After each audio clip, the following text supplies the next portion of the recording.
Ladies and gentlemen, brothers and sisters, people of all ages, welcome back to the Sticky Floors podcast. I am one of your hosts, CJ. I am joined by Mr. Will. Tonight we are covering the Netflix cowboy classic, The Harder They Fall. I said cowboys, but there's no Beyonce references to this movie at all. So Beehive, hope you're still listening even after I said that part. Yeah, so we're gonna jump into this one. Mr. Will, what's up with you? How I'm you doing chilling, tonight, man. sir? I'm chilling. No, yo, that's CJ. I'm Will. Totally different people. I want no smoke. I want Yo, no right, problems. right, right. Nah, because the Beehive, that's the biggest guard, that's the biggest gang in the world right now, No, man. no Look, problem. I know, right. No, I don't want no problems. No problems, yo. Shout outs to King B. Anyway, so yeah, we're doing The Harder They Fall tonight. This is actually a recommendation of friend of the show, Mr. Cassim George. So Cassim, I hope you listen. I'm sure you are. And for those who you want to follow Cassim, Cassim is on Instagram. His IG handles Cassim George Photography. Check it out. He's got some amazing Yeah. shots. He does amazing photo shoots and headshots and things like that. Really upscale quality work. So check him out when you get a chance. And once again, like if you have if you have movies that you'd like us to spend some time talking about, let us know. You can connect with us on YouTube or through our threads page, also called the Sticky Floors, or through our Instagram page as well. Just anywhere we can continue the conversation because we want to give the people what they want, right? So that's what we want to do, man. So after that Yeah. EPMD reference, let me kick it over to my man, Mr. Will, and you can give us a Yo, synopsis, the my brother. crazy thing too is I had that in my head, man. So we won with it today. Got to get People. the people. Yeah, um, gotta yes, do it, sir. man. Um, in The Harder They Fall, director James Samuels reloads the Western genre. Outlaw Nat Love rides with righteous fury after the man who murdered his parents, Rufus Buck, a brutal gang leader just sprung from prison by a posse as dangerous as they are stylish. Nat assembles his own team of gunslingers, gamblers, and sharpshooters. Amidst the gunfire and grit, and beyond the revenge tale, is the echo of pain shared between two men shaped by the same tragedy. What begins as a classic manhunt unfolds into a deeper meditation on trauma, identity, and legacy. Nat and Buck, hunter and hunted, are revealed to be brothers, bound not just by blood, but by a lifetime of unresolved grief. Their final confrontation is as emotional as it is explosive, a climax where violence gives way to something quieter and yet more haunting. There it is, man. Yo, so in your intro, you referenced Yep. Posse, right? And so Posse, I always think of Posse whenever I think of westerns, and I think of Black westerns in particular. And one of the things that I remember was really big with Posse was like this idea of reminding people that Black people have forgotten that cowboys were Mm-hmm. Black. There were some Black cowboys, right? Because we always just saw like one type of cowboy. Bad guys wear black, good guys wear white. All that kind of stuff, man. But that was the movie that really flipped that on its head, right? And then really changed it. And then you have like a movie like this comes along, which not only builds on that, but also builds on that through real life and real people Yeah, characters. and what's dope about that too is I fell into that same hole too because, and shout out to Mario Van Peebles and his pops, because they were Yep. definitely very vital and crucial in me like just falling in love with movies as a whole, but it's specifically Mm-hmm. westerns, which is something I shared in common with my dad. So like Got it. that's how I got really into all of this too. Um, so this also this just us reviewing this also like lends itself to like a little bit more of a sentiment in my heart. But back to your original point of Black Cowboys, that's the thing too. A lot of the words that we use that we take for granted, not only are they derivatives of Spanish speakers. So, for example, the cowboys from Mexico coming up this way and actually coming up with the term cowboys, but you have individuals such as Nat Love, who was one of the original cowboys, where they Mm-hmm. developed these tools of Yep. wrangling horses and cattle and things of steers and moving westward. A lot of these things are unspoken, where you would never Yeah. know this. One, depending upon what geographic you fall into, because you don't even live anywhere near where there's a ranch and you're not seeing anyone's Mhm. going on drive. Right. A little bit after, a little bit Yeah, before our you time, a don't little see bit. anybody on a stagecoach riding shotgun. Even that term, you don't see these things anymore, so it's not commonplace. Right. Shotgun. And Yeah. yet, at the Yeah. same token, there was a Trudy, a Gertrude Smith. There was Hmm. a Stagecoach Mary. There was, a Rufus Buck.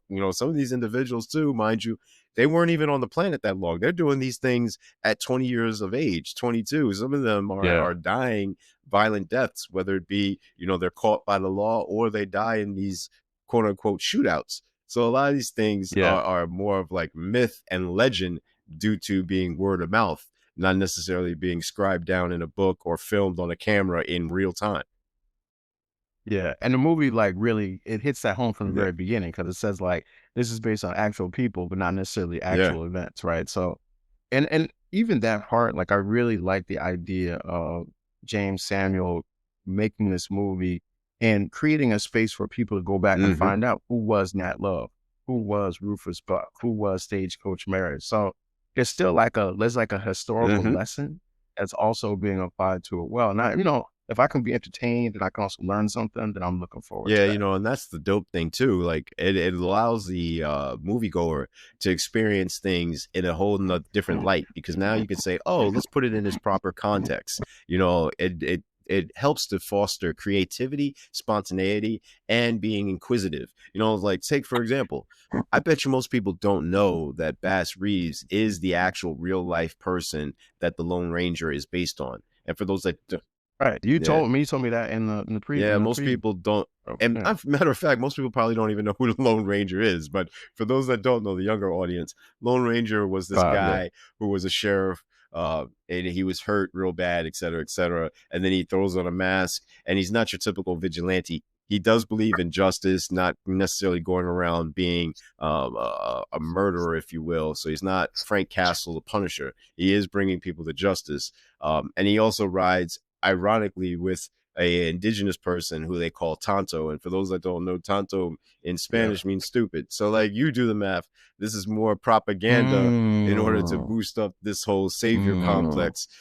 So it's real interesting, at the time when they're introducing and they're telling the tale of Bass Reeves, this real life guy, and they're like, nah, this is not going to fly. He's black. We got to somehow shape this. Change it And so, up. it's a How little about that? different twist on the whole, did these guys exist, et cetera, et cetera. Yeah, and then this movie, though, to its credit, it does lean into the black Mhm. cast kind of thing because this guy, they got some heavy hitters in this. Obviously, Johnathan Majors, LaKeith Stansfield, Zazie Beats. This is a great cast of folks, and it's interesting, like, to amass this type of talent in a film at that time, kind of unprecedented. I mean, like, this is a all-star cast, and the film does a really good job of giving each character their moment to Oh yeah. shine. Like, it really, like, gives you a chance to see each character in their zone, in their mode. And I appreciate that because it's like, if you're a fan of this actor individually, you want to see that person shine, and the film balances out that enough to give everybody their Yeah, moment. and the thing that's dope about it too is like, what is this, around like 2020, 2021? Because like when it comes out, it's actually made the year before. So Yeah. you're talking about during COVID, essentially.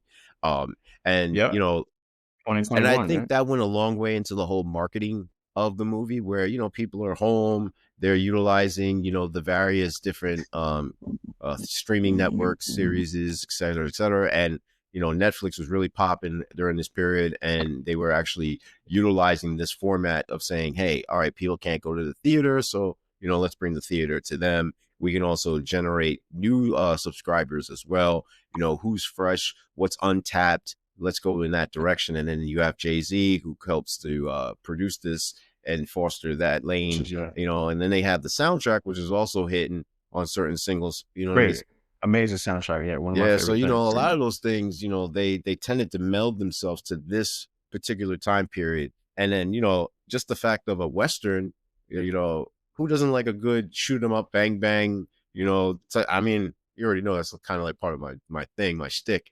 But who doesn't Yep. like that type of movie, man? Yeah, I mean, and that's the thing. A good Western is simple, but Hmm. it's effective, right? The revenge story, it seems like it goes hand in hand with the Hmm. Western, so it works perfectly here. When you mentioned the part about the Netflix, that's interesting on a couple of different levels to me because one, you're right. Yeah, this is 2021. People weren't really sure if people were gonna go Hmm. back to the theaters Hmm. like that. And then, the way the streaming was kind of going, Netflix was on top, and then you had Max was out, Disney Plus, and people were not really going to the movies as long, and movies are to this day are not actually Yeah. staying in the theaters as long as they used to. But one of the things that I read, which was interesting about this, was the idea of moving to Netflix was also intentional, based on trying to stop biases from affecting people Hmm. being able to see it. So both the director and producer, James Samuel, as well as some of the other executive producers, wanted to put it on Netflix because they didn't want it to be biased based on it being an all black cast. So, and there's different things can happen where it can be put in limited theaters, or it gets a limited run, or it doesn't get as many showings, just things that can undermine the ability to see something. And so they were cognizant of that also, and they wanted it to be able to live on a platform where you'd be able to see it anytime you wanted to, as much as you wanted to. It's interesting you should say that because it ties into my so-called hot take, which spoiler alert. I I think that a lot of what you're mentioning, the undermining of selling, and we saw that with Black Widow and Scarlett Johansson, where this is a major, Oh, right. Yeah, it completely got yeah, wiped out. Yeah, because of the COVID. Yep. because of Yep. COVID, and you have this major. I mean, she's a major star. She is a starlet Mhm. in her own right. And this is one of the first major like solo films of the Avengers of a female, of like the major characters that they're developing. And then lo and behold, it's going straight to streaming platforms. And Yep. that caused a whole backlash too, where, oh, they're only doing it because she's a female, this, that, and the third. And not to undermine that, I just want to get to this point, which is this. Um, any so-called minority group, they already face certain pitfalls and challenges that the so-called mainstream doesn't have to deal with automatically. So it's an Yeah. upward battle. And then when you compound that with the lack of support that these things will need by the majority in order to propel it forward, it's just going to be by process of elimination doomed before it even begins. So the Yeah. argument is valid. Yet simultaneously, I think if you cultivate enough of a grassroots level fan following, where these things do become cult favorites, it will pay off in the long term. We've seen it with Sinners, Yeah. you know, uh, Absolutely. where Great you don't example. necessarily need that major push by the major studios per se. Yes, you may need the Hmm. funds, the capital in the beginning to actually get it off the ground. But if you deliver a quality product, it'll sell itself. You know, Yeah. you Absolutely. have Absolutely. you Yeah. No, have I mean, that with yeah. this movie. It's a Yeah. great point. Yeah. No, it's a good point, and it's funny because, like, now Sinners is just Yeah, been put yeah, I out saw that on too. Yeah. Max, and now it's like the number one thing on Max. So it's like on social Yeah. media now, Sinners is blowing. It's getting like its Yeah. second life. Yeah. So off that. So yeah, absolutely. That is a good point. And you're right. The cultivation of the audience is what Hmm. you need to get to that level of things. And it's just an interesting point. And yeah, I certainly agree. And this could have Yeah. certainly been in theaters. So I just, want to put that up there as well. But the story, once again, really, straightforward revenge flick, with Nat and Love, I just said, versus Rufus Buck and his gang. And the thing about the film, that one of the other things I dig is the characters are, even the bad guys are hard to root Yeah. against because they're compelling. Like Rufus Buck and Cherokee Bill and Trudy, like they're compelling characters. Like they're bad guys that you kind of root for. So they also have like that aspect to it as And it's well. funny you mentioned that too, because I don't necessarily, and maybe this should have been my hot take, but I don't necessarily look at them as villains per se. Maybe anti-heroes. Mm, And I say that because, yeah, good point. Yeah, go yeah, ahead. and Go I with say that. Yep. that because one, they get the pardon from the general who's kind of corrupt. And if you Hmm. do some research on him, you'll learn that he was a Civil War veteran, who in turn was also disliked by many of his own compatriots at the time for his controversial views, and he fought for the North. And then in turn, his Got subordinate it. was also like that. So not only the major general that they kill off, but the general who signed the pardon. So they both had kind of questionable activities that weren't necessarily in vogue at the time. That's one. Two, Got it. for those type of individuals, and this is what I'm getting with that point, with those two type of individuals to be on that platform and say, hey, you know what? In this story, we're going to tell the tale of having Rufus Buck be pardoned by them in order to get rid of one. That shows you that they all have an understanding of like, hey, sometimes you got to commit atrocities in order to get stuff done. And then you need a bad. You need a bad you know guy. what I mean? And then in turn, yeah. you can somehow twist the narrative because most stories are told by the victors. And then it'll have the ones who are on the losing end look all crazy or look like they did something to warrant this type of justice, quote unquote. Second point is with Rufus Buck, you go into him at creating Redwood. And in order to do that, you know, he may have had to do some things, some foul things that he may not be proud of, but he's the one who's best at doing and performing those tasks and getting out unscathed or as close to as such in order to prosper, or excuse me, in order to have others prosper. So, for example, there is this saying that says, and I think it was Dave Chappelle who kind of crystallized it in his first special when he went back to DC, where every major family has come up through some type of crime in their history. So, you know, he used in his reference the Kennedys, where the father, Joe, yes, he was a gambler, he committed vices and sins, you know, he was a bootlegger, they did all these things, he dealt with different mobs in order to fund his son's campaign. And this is nothing, it's free, it's public knowledge, et cetera, et cetera. I say that to say with Rufus Buck's case, he had these guys, the Crimson Hood gang, go out, steal the money, and then in turn with Damon Wayans and Wayans Jr. And shout out to Woody, I forget his name, but he was in Power, the one with Reek in them, who ends up getting shot in the very beginning. But nonetheless, I digress. He says, you know, look, you steal this money from the bank, you give us our cut, and I'll let you keep a percentage, et cetera, et cetera. Also, that the money goes founding into the town because there's a railroad coming, and they know that, you know, Deon Cole's character, who actually put on a very good performance, shocking. One of my favorite things, man. One of my favorite. I'll get to that. We'll get to that. So then in turn, he then lends the money. Yeah, Deon's character steals the money in the promise of paying these white entrepreneurs, you know, hey, you get your fair share of whatever you can purchase, and we can make this little side arrangement. Buck hears about this and he's like, yo, look, we're not having that. We've established something here that's pure, that's honest, you know, and we want to try and protect it at all costs. And it's right. And, you know, hey, it's a rightful agenda, a righteous purpose. I get it. But yet he did so under bad means. Yeah. And that's what kind of is the friction of the thing. And that's, that gets that everything you said is about to get to my hot takes. It's good. It's gonna get there with Rufus Buck and the town. Yo, before we get to the cake though, can I just give a quick shout out to Zazie Beats, who I absolutely love in this film, as Stagecoach Mary. And you know, it's like we haven't seen that. I think the last movie we did where Zazie Beats was in Joker 2, where she was in for like about 2 minutes. She was on trial and that was it. Yeah, during the trial scene. But every time I've seen her, whether it was this, whether it was Atlanta, great performances throughout that series. Yeah, even in something like Deadpool 2, I just always felt like she's got some range where there's like a lot of different things that she can do, and I want to see her in more things. Like and I just think like as an actress, she has a really great presence. I love like the big huge afro. It gives me like these 1970s kind of vibe, and I like that. And in this movie, although I do have some questions about how her character gets handled, I like the way that she carries the character through the film. Know what? I concur. I think that the motivations behind why they do what they do with her character are a little interesting. I mean, because we're gonna get to that. You know what I mean? Like, because I get it. There's a love interest, and everyone wants to see that in a movie because it humanizes the characters and it allows you to empathize with them and sympathize. So I get that. You know, it's dope.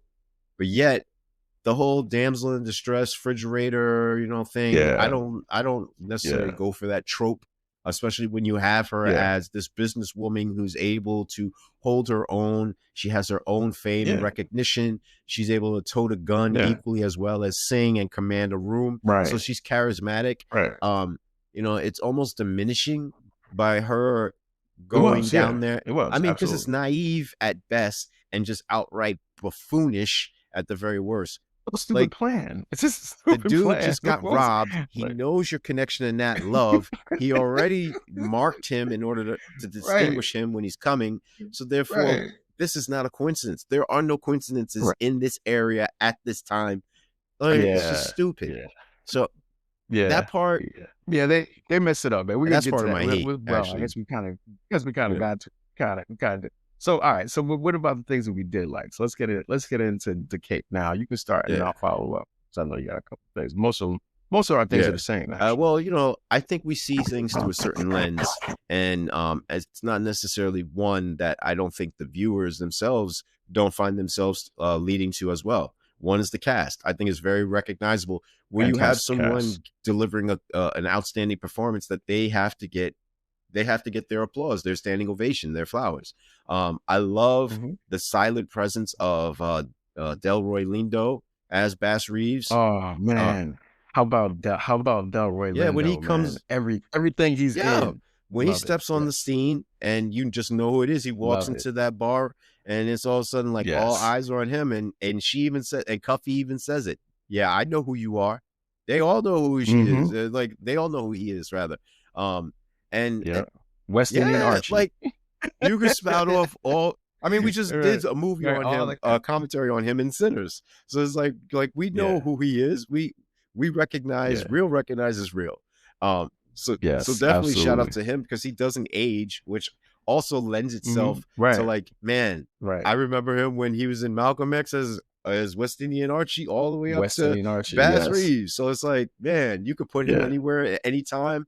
And even when he's in what's the Nicolas Cage movie where he plays a cop and we're doing that thing again. Nicolas Cage is a car thief. Oh man, I'm drawing a blank. There you go. 60 seconds. So whether he's playing that, it's the same. That's the real question. It's doing that. That's all it is, man. It's like movie. Yeah, there you go. That might be our next spinoff. Oh, but nonetheless, the cast is dope. From his silent performance and commanding the stage, all the way up to, like you mentioned, Zazie Beats, even Johnathan Majors as Nat Love. You know, Johnathan Majors basically came on the scene. Who's an awesome actor, right? And he's like, we went all this time. We haven't even mentioned his name yet, right? He's awesome in this, right? And this is arguably like his like coming of age movie where he like this is where he's garnering and gaining the audience's attention. At least for me, like I knew he had been in other stuff, but this was the actual performance where I was like, oh, okay, I'm gonna stand up and take notice of him and his career going forward. And then of course, you know, the heartthrob he is, Idris Elba. Everybody thought he was from America. You know what I mean? They didn't know he was British. Baltimore. You know what I mean? Like nobody knew that. And he's even been talked about being the next James Bond. That goes to show you the gravitas that he carries in any and all films. So it's not just the cast, but it's also the cinematography for me. The vivid colors, the different scenery, the landscape, the poignant movement of the trees that are limited when they are in those little I don't even know if you could call them forest areas, but just that shrubbery and such where it's growing along and things of that nature. And then of course, you know, just the story itself. You know, I would have never have thought to combine these Black historical figures during the same time period when they weren't even alive during or in the same area at the same time to do that. And then putting the spin that, you know, look, these two leaders of these rival gangs are brothers. And I think it's done in a way where metaphorically you're saying like, look, we're all the same family. You know, what happens when you know, your bloodlust or your need for revenge outweighs your common sense or your logical thinking, like this is detrimental to us all. Yeah. Like JayZ says, nobody wins when the family feuds, right? So that's where that is. Yeah, definitely. Everything you said, I agree with that. Certainly. I really like the opening. I think the opening scene grabs you right away, you know, when when Nat Love's parents are killed Mm. by Rufus Black. You find out kind of later on, but that just love how that scene was done. We talk about the soundtrack, excellent soundtrack, really moves the movie along. And I like when they do like out of genre, out of time kind of Mm. soundtracks. So I like how they mix that in. So that was good. Yeah, I gotta give shout outs to LaKeith Stansfield as Cherokee Yo. Bill. Probably like my favorite of all the characters because he's got like this sort of he is a robber, he is a criminal, but it's almost like he doesn't want Yeah. to be. You know, like he's like even when he kills the young dude at the end, it's like he does it sort of half-heartedly, right? Like he's Mhm. almost tired of like the violence, but he's willing to do it if you put him into that box. I just like the way he can that. And then like you mentioned before, Deon Cole, and I would say Regina King as Oh, Willie yeah. Esco and Trudy Smith. They do so much. Like you can see they really just got into these Mhm. roles. Like, you know, when you're in a film with LaKeith Stansfield and Johnathan Majors, it's hard to really maybe even outshine them a little bit. But damn, Deon Cole is good in this thing, man. Man. He is really good in this movie. And he plays like drama and seriousness in a way that I didn't know that he could, but he's tough in it, man. So that's my cake. Those are the things that I really like. Much of it was like the things that you said. Dude, I just want to go back to something you said about Deon Cole's character. First of all, his name is Wiley. And the, Oh, and the Wiley thing I'm Esco. Yeah, thinking yeah, of right, is like right. Wiley Coyote or being a wily individual. Right, And then the right. fact that like they have him live up to his name by being the one who steals the money, who's put in charge. Mm-hmm. And then when he has the confrontation with Rufus, he's like, I always knew it was you who dropped the dime on me, man. And I even Yeah. gave you an opportunity before to bounce. Like I beat you and I was like, yo, you can either die here where you lay or you can leave. And I gave you, Yeah. because of our friendship, I gave you these opportunities. So it goes both ways. One, it shows just how conniving Wiley is, but it also goes to show how Mm-hmm. compassionate Rufus can be. Like he's not all bad. And then when you find out his Yeah. motivations for killing his father, it's like, yo, you beat me all the time. You beat my mother. You were Yeah. drunk. You were a scoundrel. And which is also leads Yep. to the whole point of you referencing Cherokee Bill, who is that dastardly, despicable he is. individual who you could see him twisting the mustache, where it's like, I don't want to, Yeah. but I shoot people in the back. I don't want to. Yeah, right. He did right, exactly. He shoots I people don't want to, back. but at the same token, I Exactly. cheat the count, and like, Yeah, so he it's does. He does. He's a villain. He's yeah, a real he's a but villainous but he's villain. also an So yeah. opportunist, and that's why I'm trying to link all these Mm-hmm. individuals, where it's like they do bad things, but they do them so that their outcome is favorable to them. Where it's like, look, I'm building Mm-hmm. this town for Black people so that we can have our own safe haven. This could be, Mm-hmm. our palace, if you will. But yet, at the same token, I've got to kill or rob, steal, et cetera, in order to do these things to accomplish this because we haven't been given a fair shake. In a gun duel, it's like, Yeah. yeah, you go against me, and then we count to three, and then we draw. Whereas, like, these are life and death stakes here. And so, when they're talking about this, he says to him, like, look, that's Bass Reeves tells what's this called? Bill is it yeah, it's Beckworth, Jim Beckworth. He tells him, Backward, look, yeah. man, kid, those tricks aren't gonna do it. You gotta, these are Right. You're gonna die. He still yeah, you're he's gonna like, die. Yeah. and So, that's great foreshadowing because he tells him, like, look, man, all this, extra stuff that you're doing, and it's reiterated even by Cuffy. She says, I'd rather shoot when it's dark instead of having all that shiny stuff on him. And Beckworth is full of all that shiny stuff, paraphernalia all over his person. And at the same token, they're yeah. also reminding him, like, this is not a game. This is life and death that we're talking about. We're doing this Mm-hmm. for survival. And I think that's the overall thing where Cherokee Bill is telling him, like, look, man, I don't have time for all that. I'm trying to live.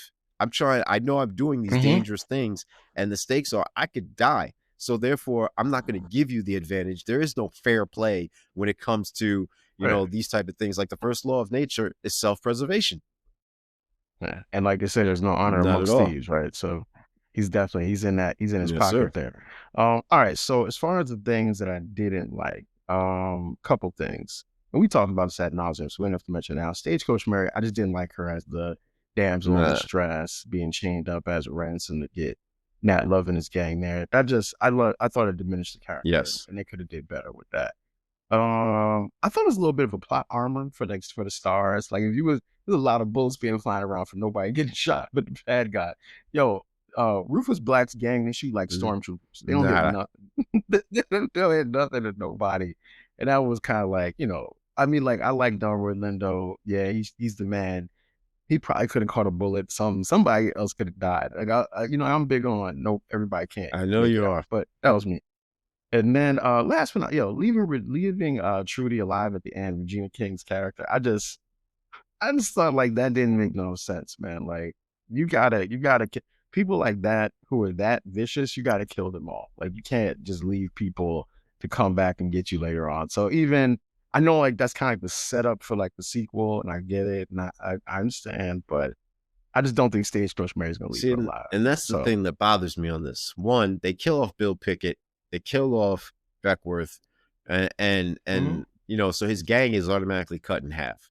Um, Right. It's really yeah. two. It's really like two at the So end. I Right. mean, and it's not like they can kill the person they came to get. So Stagecoach Mary is not going to die. Plus, in real life, she didn't catch a bullet in anything like this, so they couldn't do that. Um, but at the Right. same token, by having Gertrude survive their little brawl, you do want to see the women get back at it again for round two, and the scorned lover. I mean, excuse me, the avenging the death of the deceased lover.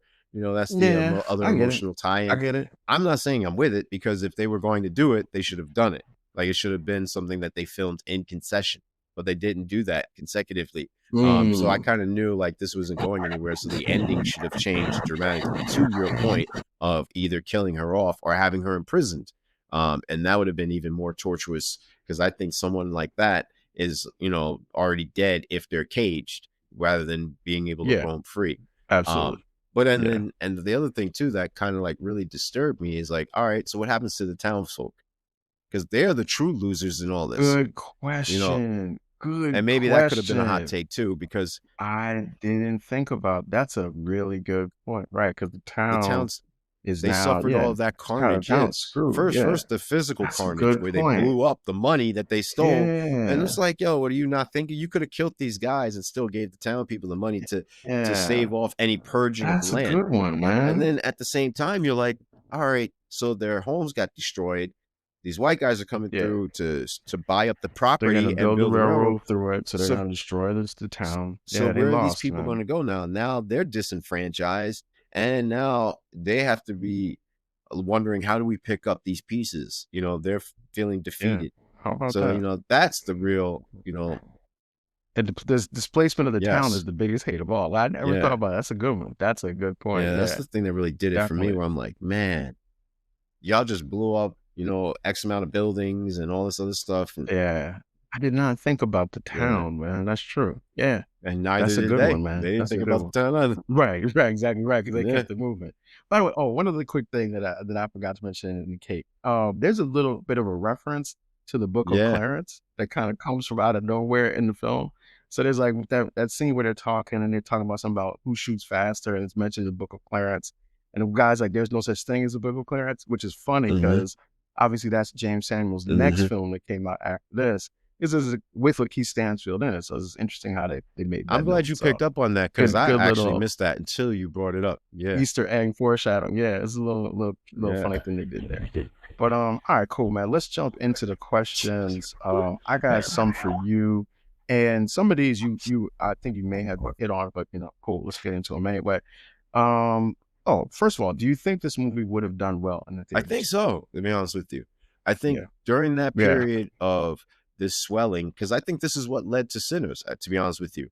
Because you have Black Panther, then you have this, and then I don't know, I'm skipping movies in between, but I'm using these yeah. three to argue that yes, there was a groundswell of having, a black cast, a black director, production, all in house, so that the black dollar circulates, and then in turn, Mhm. you have this momentum of encouraging other performances, other creations of, and not just movies, TV shows, commercials, different byproducts that may have developed. There's so much more than just the actors we see.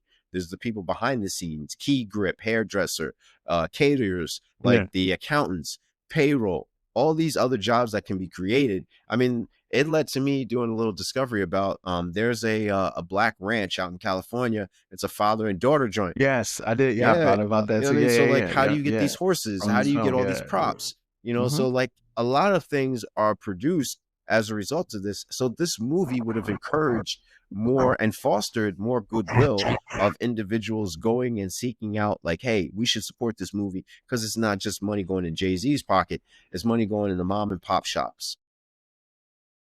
Yeah.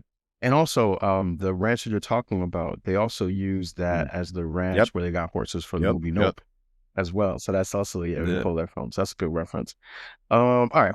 I told you about my favorite character being Cherokee Bill. Who was your favorite character in this film and why? Wow, man.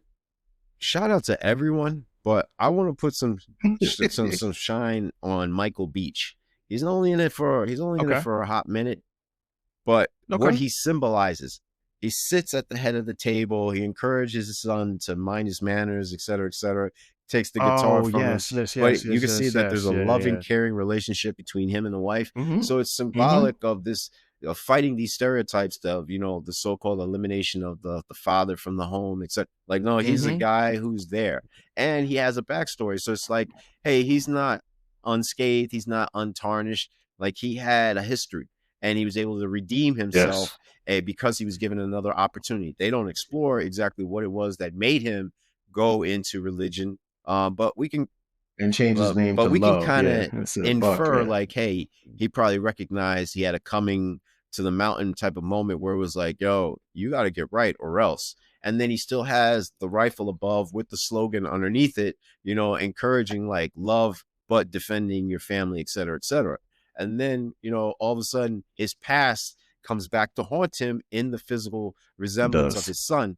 And, at that moment, I would have just thought he would have, and I get why the directors, the producers, and the screenwriters don't say, "Hey, that's his son," but Yeah, I would because it's have gonna thought mess he up would, the yeah, reveal at the end. instead of cop and please, I would have thought he would have said something like, "Look, I searched for you. I wanted to make amends. You know what I Something. mean? Like, Yeah. it wasn't that I Mm-hmm. abandoned you.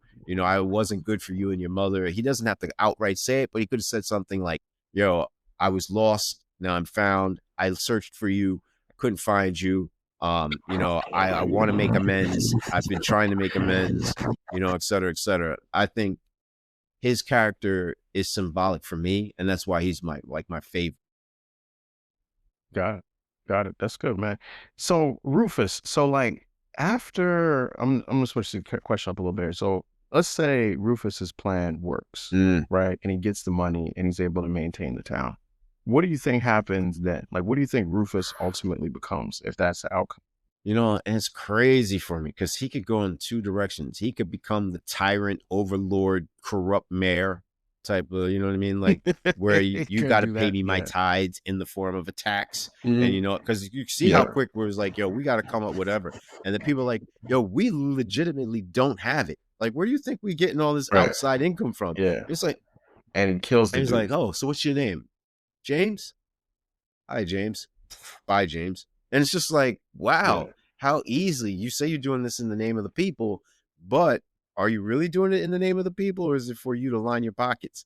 So Right. I could see him going in that direction, or I could also see him going the same way as his father, turning a new leaf, actually, Interesting point. being Interesting the point. benevolent, magnanimous, over benefactor of these people and saying like, look, I too have changed. I've had a change of heart, change of mind, body, and spirit. And, I want to protect what's mine. You are my flock. And I'm, the shepherd trying to steer clear of the wolves. Yeah. Interesting. Interesting. Yeah. I could see. Yeah. That essentially I could see either one of those things happening. All right, last question I have. So obviously the movie kind of leans you towards Yeah. a sequel. But for your dollars, for your viewing pleasure, would you rather see the sequel to this movie or a prequel to Prequel, this one? easily prequel. And the Okay. reason being is, I want to know, like I said, this is why Michael Beach's character is my favorite.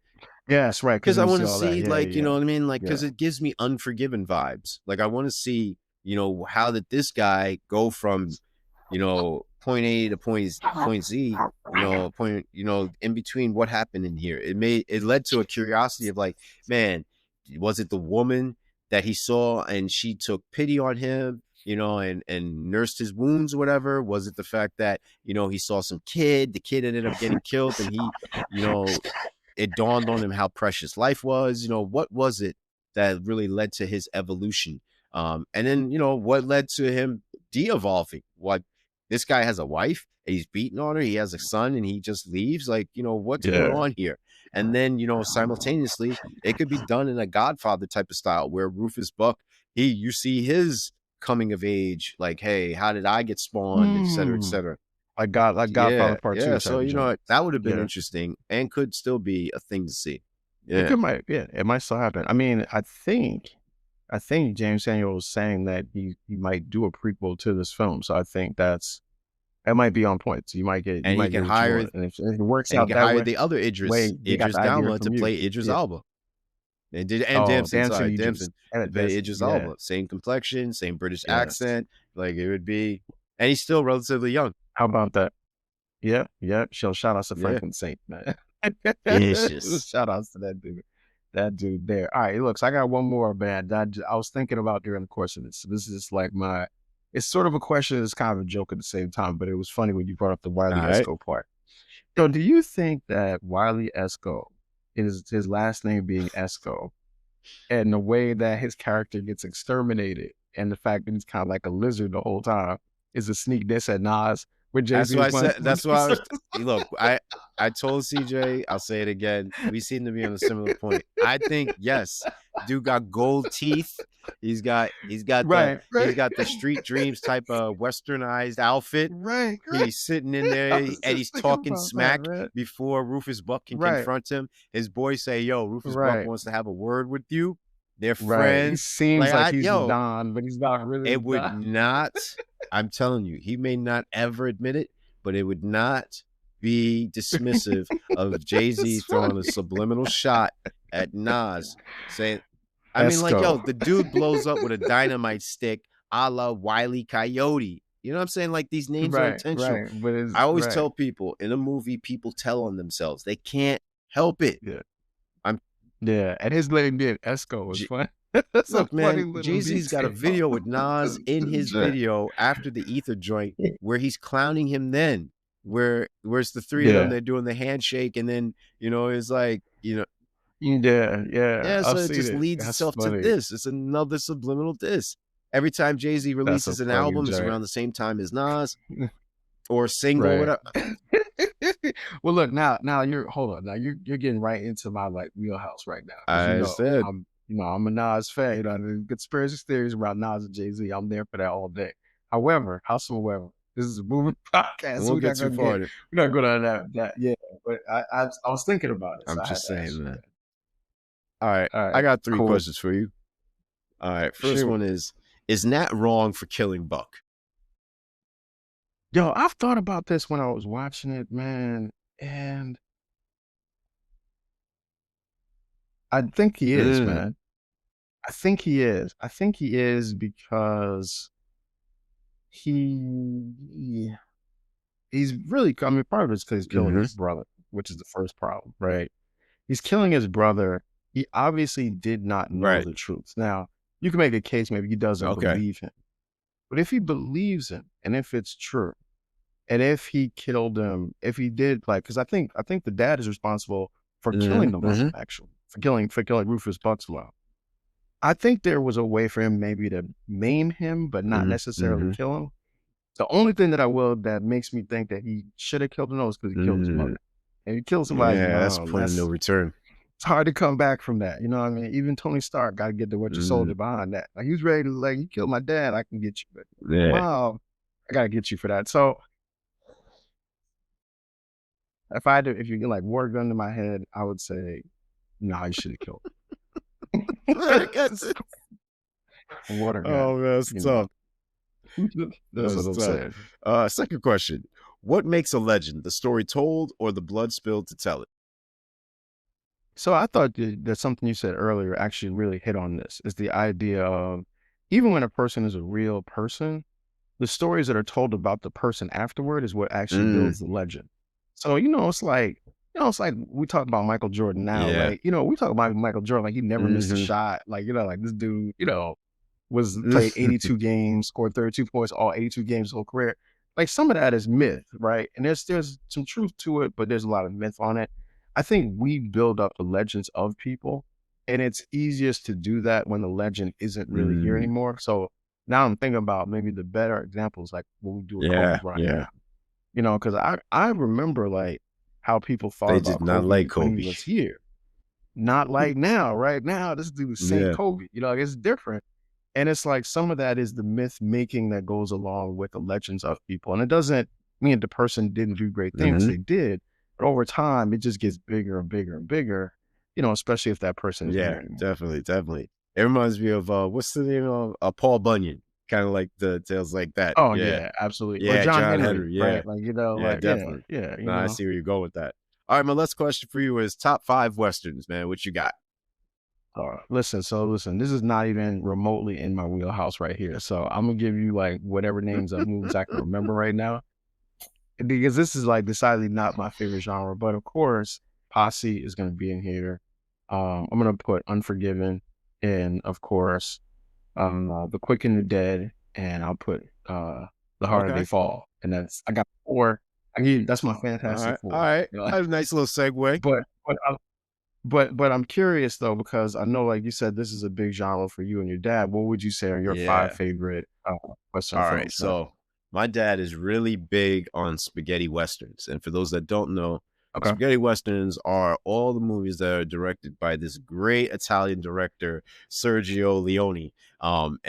And so he would literally film them in Italy. And so this is really like this is really big in my house, like with my dad, my mom, and my brothers and such, because we are a really movie going family. Like that was like our thing, and everybody had their own genre. Like my dad loved westerns and he loved karate flicks. So like, we would watch on Fox now, but at the time it was Channel 5. We would watch, the kung fu flicks that would come on Saturday, right? Yeah. Saturday Or we afternoon, would 12 watch, o'clock. all these westerns. And my dad was real big on John Wayne and Clint Eastwood. Like he Okay. just loved their Okay. bravado, their their swagger or their confidence. You know what I mean? He just loved that about them. So I say that to say my top 5 movies of all time begin with number 5, the original Magnificent Seven, the one with Yul Brynner, Okay. the real Man Okay. in Black. And shout out to Denzel, he did it great. But that's the original Man in Black, Yul Brynner, and rest in power to him. Now, in no particular order are Clint Eastwood flicks. All right, because I struggle with this. Unforgiven, arguably one of the greatest, if not the greatest of all time, but I still struggle with it. Where to rank Very it. good Western, yeah. And then you got the trilogy. All right. So you got Fistful of Dollars, A Few Dollars More, and The Good, the Bad, and the Ugly. Now, so like I wrestle with that because I'm like, dag, man. First of all, Clint is in his bag in those 3, right? He doesn't have a name. You never know this guy's name. He doesn't announce his name, whatever have you. And he goes from town to town, like he comes in, he woos your woman, he helps the little kids, even helps a couple of preachers and stuff, pastors, the reverend, whatever have you, the church, donates a little bread, and he bounces. You never learn his name, and he gets shot. Like you see him having to recoup, you see him getting his butt kicked, having to like. So he's a real person. It's not like he goes out unscathed, and you look in his poncho and there's just bullet holes, and he's straight. Nah, like he wears it the entire time, but simultaneously still smoking on his hand rolled cigar, still riding on a horse, still shooting his 6-shooter and everything. Like he gets busy throughout the entire series. And then the thing that like really does it for me is there's always the dope theme song. Everybody remembers The Good, the Bad, the Ugly because of wah, wah, wah. And then the cackling and everything and the whole yes.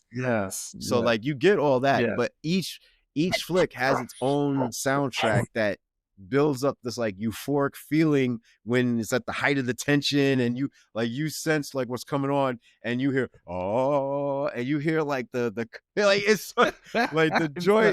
Yo, this is Yo, your joint. Yeah, this it yo, this is yo, your it just genre, brings man. it I brings get back a it. lot of fond memories, man. Like sitting I there get eating a it. bowl of cereal with my dad, and like, and at first you'd be like, man, what's this old flick? You know what I mean? And you don't really know. I But got then you it. start seeing like, oh, it's a good guy, and there's the bad guys, and it's a shooting, and then you start to You feel it like, know, oh, okay. And then the sense of adventure, and yeah, the new frontier, you know, it's funny, man. After all these years, I know now why you like the assassin movie genre. This story you just Yeah. told just explained. I get it now. It's in your upbringing. It's the foundation of your movie watching experience is the outlaw Yo, Western killer. I got it. and a I lot of these got it. guys, That makes they are sense. mistaken as outlaws, but they're not. They're usually bounty Yeah. hunters, which Yeah. means like they're anti-heroes. Like Yeah. they know both areas. Yes. Mr. Will, it makes perfect sense Uh, now. Now at the 86th episode, I finally have the answers to these questions that I've been wondering. oh, Good nah, man. stuff. But also, I do Good want to give a stuff, shout man. out to movies like Shane, come back, or Django Unchained, or The Man Who Shot Liberty That's right. Valance. Django Unchained is, Uh, Django Unchained is a I can't Western, right? forget You're Butch right. Yeah. Cassidy and the Sundance Kid. That's Robert Redford and Paul Newman. Rest in Yes. power to Paul Newman.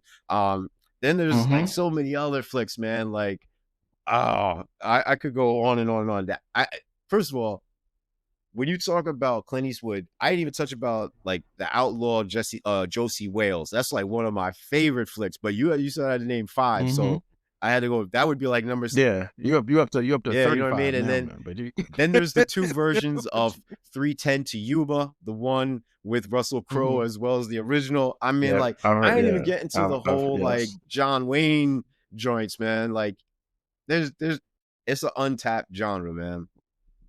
Yeah, this is definitely in Yeah, your wheelhouse, man. I got you. yeah, I man. got you. Yes, dramas with a lot of dialogue. That's where I live, but this is definitely where you live, man. All right, man. Look, I'm gonna get to my hot Yeah, take, yeah. man. My hot Oh no, take, no, and no, then wait, we'll wait, do wait, wait. the Let's popcorn. backtrack. Popcorn, man. How many you giving this joint, man?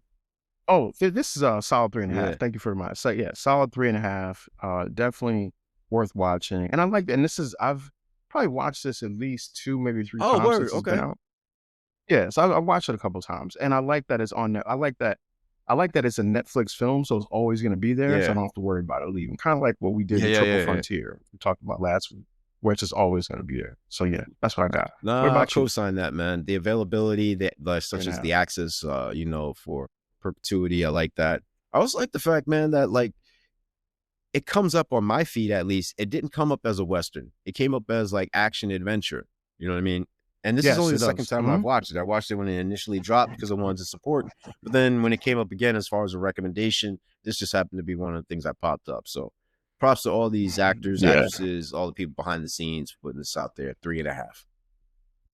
yeah. The Netflix algorithm Yeah. is crucial, man. That joint be showing you things Yeah, like, yeah, oh, we yeah. like You to know what I'm watch saying? that. And then you ever notice how sometimes they'll change the Yeah, picture for yeah, the same yeah, yeah. movie? Like, yeah, that's very funny. Because what I realized is not everybody No, sees the no. same pictures, even if it's the same movie. So that algorithm, that thing is Yeah, learning no, you, it man. showed Regina King for me on mine. Yeah, it's very yeah. I didn't see that. So mine it showed Get LaKeith out of Stansfield. here. All right. Dead serious. Wow. Yeah, That's yeah. Probably because of the book yeah, of Clarence, yeah. which is also on Netflix too, Nah, I which I think it was compare. because of The Watchmen, where she's wearing the outfit joint. Yeah. Oh yeah. So that, but It's not is on that there, but on that's why I'm Netflix now? thinking, like, because they did have at one point comic book heroes, and then that in turn led to different series. So I'm wondering, like, because I will Yeah, type in, like, do you have whatever? You know what I mean? So, yeah. It'll yeah. find it So, for you. It will. Yeah. Very interesting how that yeah. works, man. All right. So real quick, my hot take, and we talked about it a little bit. Idris Elba's Rufus Buck is like the final Mm-hmm. boss of this film. But the whole movie for me, they play him up to be like the devil, Mm-hmm. right? They Yeah. keep Yeah. calling the devil the whole film. But I didn't really get No. that from him. And part of that is like how he's written as a character. Part of it is just I think there's just something regal about like Idris Elba's like character that it just kind of shines Hmm. through. And then, it's hard to have like the villain be also somebody who quotes Yeah. Napoleon and like has this very learned person and patient person with things and with situations.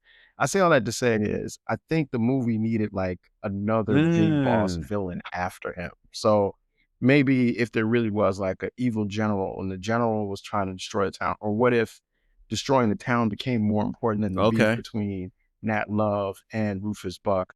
I would have liked to see that. I think that would have probably been what would have pushed the movie a little bit Nah, I higher for got me. that, man. That's dope. I like that. I like that. My hot take, which I already alluded to, is that this should have been in the theaters. I would have really liked Agreed. to have seen this on a bigger, larger screen with the Dolby surround Agreed. sound, et Yep. cetera, et cetera. I've already touched upon my rationales why, but I will add one more thing to it, and it's this. Um, I think that it would have invited more discussion because it seemed like once this movie hit, it was over in a flash. I would have liked to have seen Yeah. more people actually, posting or blogging or whatever have you about this Mhm. movie, and then in turn, it would have kept it more at the front of the audience's mind and ideas, and just invited more conversation. Yeah, I agree with that. The way I think now, the way that people are able to build Hmm. community and leverage a certain product through social media is probably one of the most amazing things that I've seen the Agreed. platform do. And you said, and Sinners is like the thing for this, like the way that social media and individuals help to push Hmm. that film and to keep it at the forefront of the conversation for Yeah. months now. That could have definitely happened with something like this. So yeah, I agree with Yeah, that 100%. especially when you consider the power brokers behind it. Like Yeah. you have these talented actors and actresses, and they say that Mhm. any type of publicity sells. So with the whole Johnathan Majors Yeah. thing, this would have been like, man, look at his other Yeah. works. He's talented. How could Yeah. something like this happen? And it would have kept him more Yeah. relevant. You have the whole JayZ Yeah. thing, and whether you like it or not, the whole like, hey, is he part of the Illuminati? The Beyonce thing, whatever gossip mongering And those are that would have things that would kept have it there. kept And it. so there's all Yeah. these different branches that would have, helped to keep this movie, even with Mr. Stansfield's other movie, The Book of Clarence, and all these other things coming out. Again, they put out a product. All of a sudden, you have to go back and be like, oh, I remember watching this, and Yeah. this. And then in turn, it would have kept it still relevant, even now, 4 or 5 years later. Absolutely. Yeah. And then I mean, like also like you're saying, like even with Oh Regina yeah. King, doing this, but then also being the director and Hmm. producer of One Yeah, Night in yeah. Miami, which is really good. And that went Hmm. straight to Amazon. But that's like, a really good film as well. So yeah, I agree with that, man. I do think that the support would have been there for this as a major motion Yeah. picture product. So either way, we're fortunate to be able to watch Hmm. it now. And if it's something that you haven't seen, Yep. definitely check it out. It's available on Netflix. This concludes our 2 weeks of Netflix only films. Next week we are getting back into the movie theater for the 18th coming of Superman. So we're gonna check that. We're gonna check that joint out. Major Yeah. spoiler is coming for that as well. Once again, the Sticky Floors podcast is available wherever you get your podcasts. We're on Apple Podcasts. We're on Spotify Podcasts. We're on YouTube, but we want you to subscribe to our channel so that you get all of our drops, not only the whole videos like this, but also our clips, which people seem to find very, very entertaining as well. We will see you next week. Peace.